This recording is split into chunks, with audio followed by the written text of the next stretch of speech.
queridos alunos, vamos para a nossa segunda parte da aula, né? Bom, agora eu vou falar com vocês a respeito do estabelecimento empresarial. Então, qual é o conceito primeiro de estabelecimento comercial? Então, para desenvolver a atividade empresarial, o empresário ele deve organizar primeiramente os diversos fatores de sua produção, né? Estabelecimento então empresarial, o que ele é? Ele é o complexo de bens utilizados pelo empresário para exercer a sua empresa. Ele é reconhecido também como fundo de comércio. Não são todos os bens do empresário que compõem o estabelecimento. Então, quais são eles? Apenas os bens organizados para o exercício da atividade que integram essa universalidade de fato. Então, o que nós temos? O que é essa universalidade de fato? Essa universalidade de fato, que é muito importante vocês gravarem, não se confunde com uma universalidade de direito como de patrimônio, né? O patrimônio, então, como conjunto de relações jurídicas de determinada pessoa, em regra, é único e determinado pela própria lei. Já o estabelecimento empresarial, ele é criado pelo empresário, que organiza o complexo de bens conforme melhor lhe convier ou prover para o desenvolvimento da sua atividade.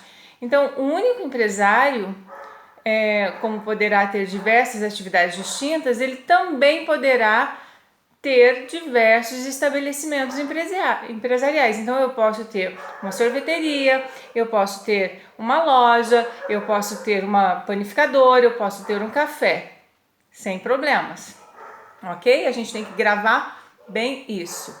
Além disso, o que a gente tem que lembrar? Que dentre os elementos que compõem, que compõem esse estabelecimento empresarial, podem ser incluídos também o quê? Os bens materiais, tanto coisas imóveis quanto imóveis, como os bens imateriais.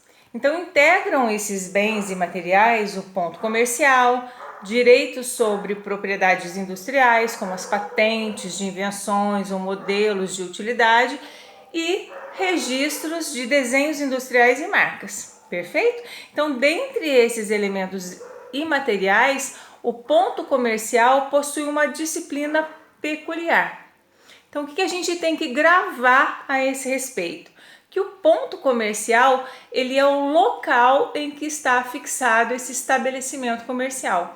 O ponto, ele é protegido pela legislação, pois ele garante o reconhecimento pela clientela do local em que se poderia adquirir determinado produto ou serviço do empresário. Perfeito? Isso aí a gente não pode esquecer. O que a gente tem que lembrar? Que ele pode ter existência, então, real ou virtual. E não exige título de propriedade. Eis que o imóvel, por exemplo, em que é desenvolvida a atividade, ele pode ser alugado, não precisa ser meu, Ele pode ser, simplesmente eu posso chegar e alugar um ponto e montar o meu estabelecimento comercial. Então, tratando-se de contrato de locação, o ponto comercial ele é protegido, inclusive, contra o locador, E aí, o que nós temos? Que ao locatário, ainda que contrária à vontade do locador, é conferida a proteção ao ponto comercial de modo a permitir o quê? A renovação compulsória do do contrato de locação não residencial, nos termos dos artigos 51 da Lei 8.245 de 1991. Então, o que a gente tem que lembrar? Isso é muito importante. O contrato de locação, ele deve ter sido estabelecido por escrito e por prazo determinado.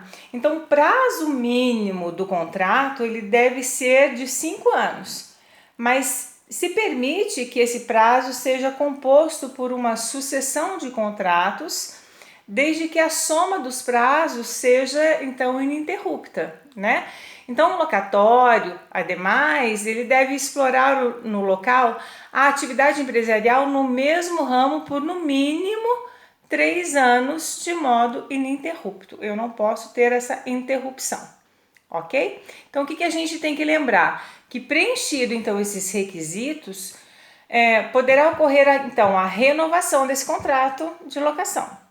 O prazo decadencial para promover uma ação renovatória, contudo, é de 1 ano e 6 meses antes da data da finalização do prazo do meu contrato.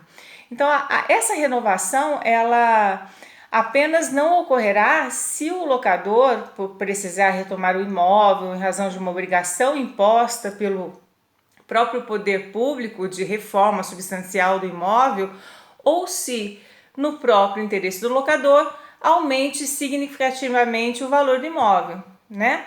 Então, o locador pretender usar o imóvel com a transferência do seu estabelecimento comercial de seu cônjuge, ascendentes ou descendentes, ele pode fazer isso desde que existente há mais de 1 ano. Então, nesse caso, o estabelecimento ele não poderá ter a mesma atividade do locador. Então, se eu tenho um café e vou mudar o ramo, eu tenho que lembrar que essa mudança é extremamente necessária para uma nova locação ou uma mudança de quem vai locar determinado estabelecimento, perfeito? Então, olha só, a renovação, ela ainda não poderá ocorrer se o locatário não oferecer um valor condizente o preço do mercado ou se houver proposta mais vantajosa por uma outra pessoa, certo, gente? Então, o que eu tenho que lembrar? Quais são os atributos, então, do estabelecimento comercial? Eu tenho que lembrar o quê?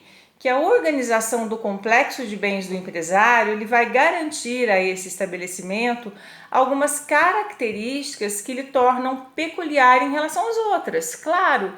E esses atributos eles podem ser identificados no aviamento e na minha clientela. Então, o que é esse aviamento? Esse aviamento é a qualidade da organização realizada sobre o complexo de bens empreendida pelo empresário, ou seja, é a capacidade de essa universalidade de fato produzir lucros. O aviamento, então, ele vai determinar o valor do estabelecimento como um todo, né? E ele é diverso das simples somas do seu valor de cada um dos bens individualmente, certo, gente? Então eu não posso confundir isso com o quê? Com a clientela. O que é a clientela? A clientela, por seu turno, ela não é um elemento do estabelecimento, mas um atributo esperado da organização dos bens. É o resultado desse aviamento. O cliente, ele não se confunde com o freguês. Clientela, então, é o quê? É o conjunto de pessoas que mantém uma relação continuada com o estabelecimento. Uma relação duradoura. Isso é importantíssimo. É uma relação duradoura. O freguês, por outro lado, é o adquirente transitório, né? Ocasional dos bens do empresário. Então, eu vou lá, compro um sorvete hoje, amanhã eu não apareço mais. Então, eu não sou cliente, eu sou freguês. Então, a clientela ela é protegida no campo da concorrência desleal, pois, né, embora não haja um direito do empresário ao cliente, há direito a que se não haja o desvio indevido da clientela esperada. Perfeito? Outra questão que a gente tem que lembrar é a questão do trespasse. O que é isso?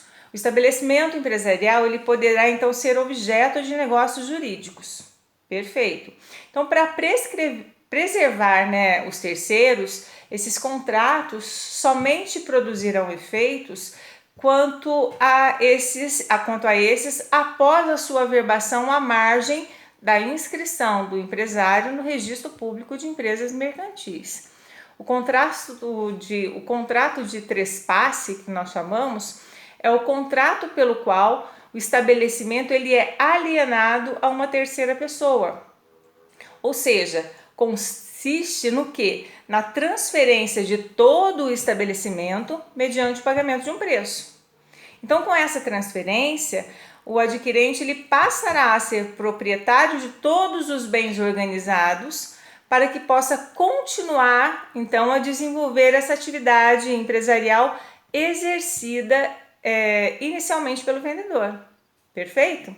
Então, para que isso ocorra, né, nós temos que lembrar o quê? Que o adquirente, ele subrogará em todas as posições contratuais do vendedor, desde que não tenha o quê? Caráter pessoal, né? Os terceiros contratantes, eles poderão rescindir o contrato em 90 dias da averbação da transferência, se ocorrer justa causa, tá? Então, o que a gente tem que lembrar? Se por ocasião desse trespasse, né, o alienante não possuir mais bens para satisfação de seus credores, o contrato somente será eficaz perante os credores se houver pagamento prévio, né, antecedente a todos eles, ou se eles manifestarem seu consentimento expressa ou tacitamente. Então, os credores, eles poderão ser notificados para anuírem com a alienação. Caso no período de 30 dias da notificação não se oponham a essa, né, presume-se que anuíram tacitamente a minha alienação. Perfeito? Então, o que eu tenho que lembrar? Que o alienante, ele será quem? O responsável pelo prazo de 1 ano solidariamente com o meu adquirente, pelos débitos existentes antes desse trespasse. Então, referido o prazo se inicia quanto aos débitos já vencidos da data de averbação do contrato de trespasse e quando aos vincendos, né, do seu vencimento. Ou seja, a responsabilidade do adquirente, contudo, ocorre apenas pelos débitos regularmente contabilizados. Pelas obrigações não contabilizadas, responde apenas quem? Ao alienante. Então, o que a gente tem que lembrar disso tudo, resumindo tudo isso, né? Que a responsabilidade do adquirente, quando ele for o alienante, os débitos eles são contabilizados e os débitos podem ser não contabilizados. Quando esses débitos do alienante forem contabilizados, ele responde solidariamente com o adquirente pelo período de 1 ano.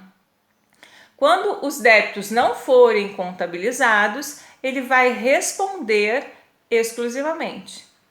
Perfeito? Isso o alienante. Mas e o adquirente? Também em 2 situações. Quando os débitos forem contabilizados, eles respondem solidariamente com o alienante, e quando os débitos não forem, então, contabilizados, ele não responde. Perfeito? Bom, o que nós temos que lembrar disso tudo, tá?